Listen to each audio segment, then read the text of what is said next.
कालापुर गांव में एक बरगद का पेड़ था, बहुत पुराना, बहुत बड़ा। गांव वाले उसे असुर वृक्ष कहते थे। कहते थे उसमें एक आत्मा रहती है।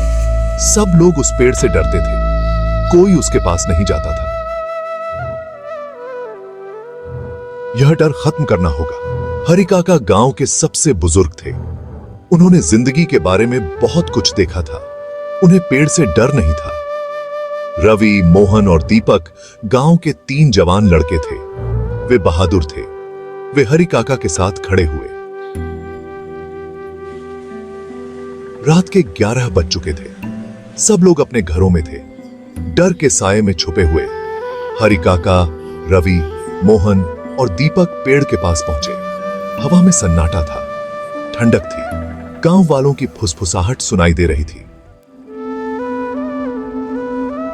पेड़ के पास पहुंचते ही ठंडी हवा चलने लगी, पत्ते हिलने लगे।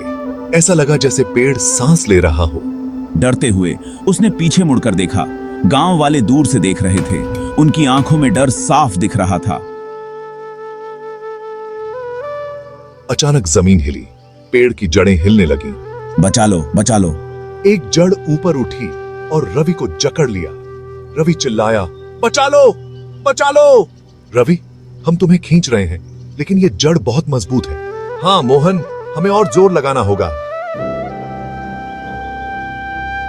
हरि काका ने अपनी लाठी उठाई। उन्होंने पेड़ पर वार किया। उन्होंने गर्जा, एक रोशनी चमकी। पेड़ के ऊपर एक साया दिखाई दिया। एक आत्मा, S1 media. Cartoon ghost shouting, leave him. Cartoon spirit yelling, छोड़ दो उसे। गूंजती हुई आवाज में, तुम सबको इसकी सजा मिलेगी। गांव वाले डर के मारे चिल्ला पड़े। मुझे शांति चाहिए, मैं यहाँ फंसी हुई हूँ। तुम्हें शांति कैसे मिलेगी? मुझे माफी चाहिए और इस पेड़ को काट दो। हरि काका समझ गए, तुम्हें माफी मिलेगी।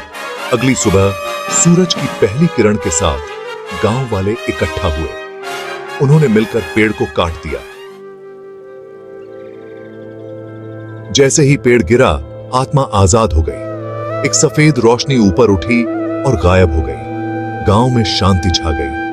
डर खत्म हो गया था।